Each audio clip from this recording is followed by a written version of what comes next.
일본이나 중국은 없는 역사도 만들어내는데 한국인은 어째서 있는 역사도 없다고 그러는지 도대체 알 수 없는 나라다.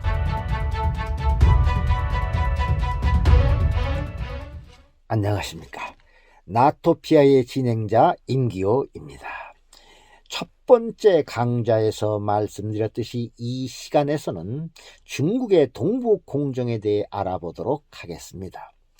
2022년 2월 4일 함께하는 미래란 슬로건 아래 베이징 동계올림픽이 개막되었습니다. 중국의 56개 민족을 대표하는 참가자들은 베이징 올림픽 개막식에서 중국 국기인 오성흥기를 함께 옮겼고, 그 과정에서 조선족을 대표해 나온 여성은 흰색 저고리와 분홍색 치마를 본 한국인들은 동북공정에 빗대어 한복공정이라고 강하게 반발했고, 게다가 경기대회에서 한국 선수에 대한 편파 판정도 있어 국제 스포츠 중재 재판소에 제소하는 사태까지 벌어졌습니다.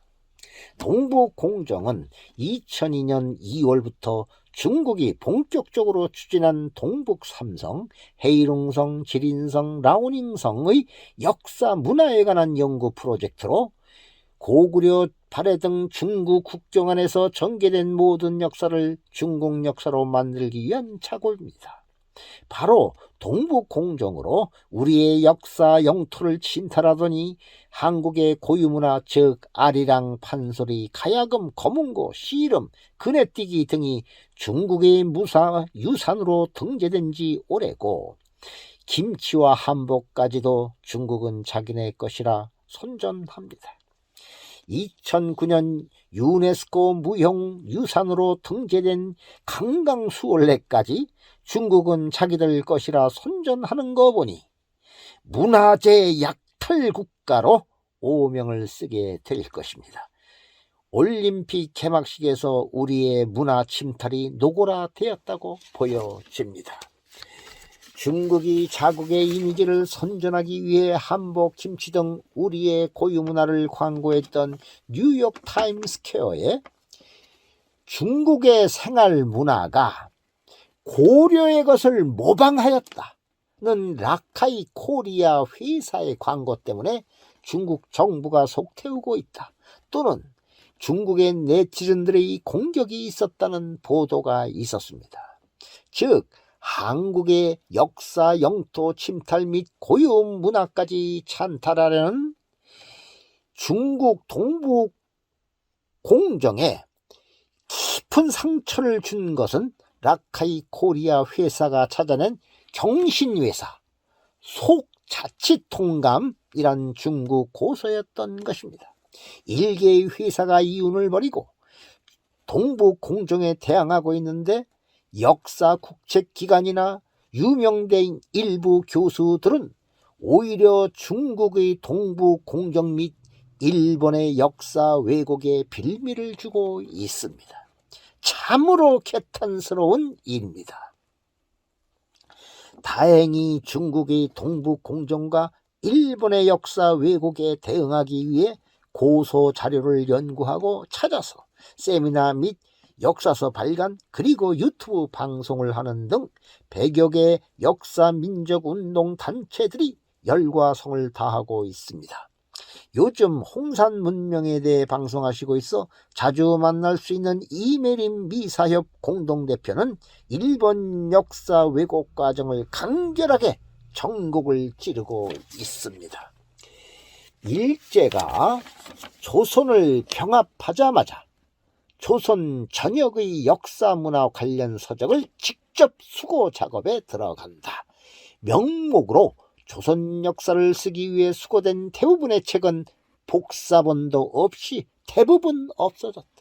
특히 가야와 관련된 고분군의 유적은 발굴 기록과 고급 유물은 기록도 없이 일본으로 가져가 그 역사를 지워버렸다. 이런 사정을 다하는 대한민국의 역사학자라는 사람들이 당군조선을 부정하고 가야사를 왜곡하면서 한다는 말이 관련 역사 자료가 없다. 환빠 국뽕들이 주장하는 유사사학이라고 이리저리 말을 돌리고 있다. 이쯤 되면 역사 왜곡에 앞장서는 자들을 대한민국 사람이라고 보기 어렵지 않습니까? 한가람 역사문화 연구소장인 이덕일 교수도 세미나 및 유튜브 방송 그리고 저술 등을 통하여 국사 교과서 올바로 개편하기 운동을 전개하고 있습니다.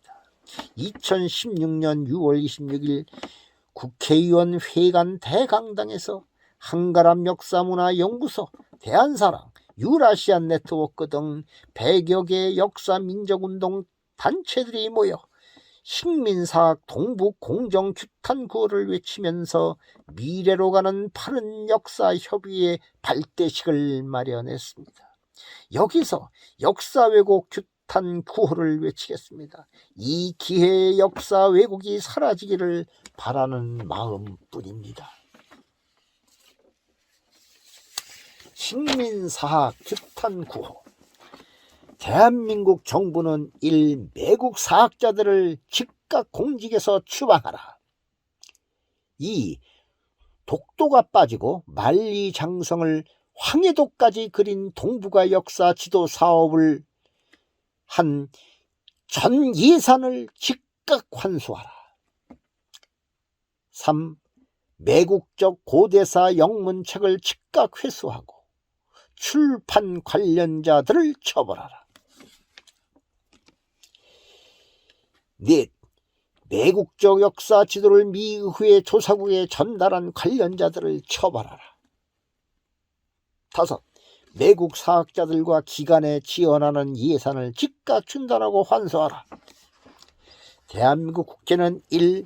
동북아 역사 재단 설립 운영에 관한 법률을 폐기하고 즉각 해체하라. 2. 일제강점기 미화 옹호, 동북 공정 추종, 독도가 우리 땅이 아니라고는 반민족 행위자 처벌법을 제정하라. 3. 동북아 역사 왜곡 대책 특별위원회를 상설위원회로 설치하라.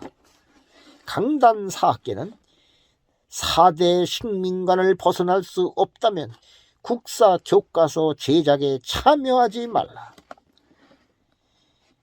2. 식민사관을 탈피하고 바른 역사를 세우는 데 열린 마음으로 참여하라. 역사 왜곡 규탄 구호를 외치니 역사에 관련된 모든 사람들, 아니 대한민국 사람들에게 경종을 울렸던 고러시아 역사학자 유엠 부틴 교수의 일성이 생각납니다. 고조선은 적어도 1000년 동안 중국의 지배를 받지 않고 독자 문화를 발전시켰다. 동북아 고대사에서 단군 조선을 제외하면 동북아 상고사를 이해할 수 없고 유라시아 문명의 원형을 말할 수 없다. 그만큼 단군 조선은 아시아 고대사에서 중요한 위치를 차지한다. 그런데 한국은 어째서 그처럼 중요한 고대사를 부인하는지 이해할 수가 없다. 일본이나 중국은 없는 역사도 만들어내는데 한국인은 어째서 있는 역사도 없다고 그러는지 도대체 알 수가 없는 나라다. 다시 한번 읽습니다. 일본이나 중국은 없는 역사도 만들어내는데 한국인은 어째서 있는 역사도 없다고 그러는지 도대체 알 수 없는 나라다. 유엔 부틴 말에서 우리의 정신, 즉 우리의 정체성과 가치관을 가늠할 올바른 국사, 국어 교육이 아주 중요하다는 것을 알게 됩니다. 이런 점에서 이덕일 교수와 미사협 발대식에 관련된 분들의 국사 교과서 올바르게 개편하기 운동은 중국의 동북 공정 및 일본의 역사 왜곡을 포기시킬 수 있는 출발점이자 완성으로 이어질 것이라 확신합니다. 감사합니다. 앞으로 나토피아 방송이 여러분께서 선택한 구독, 좋아요, 댓글 등은 큰 힘이 됩니다. 감사합니다.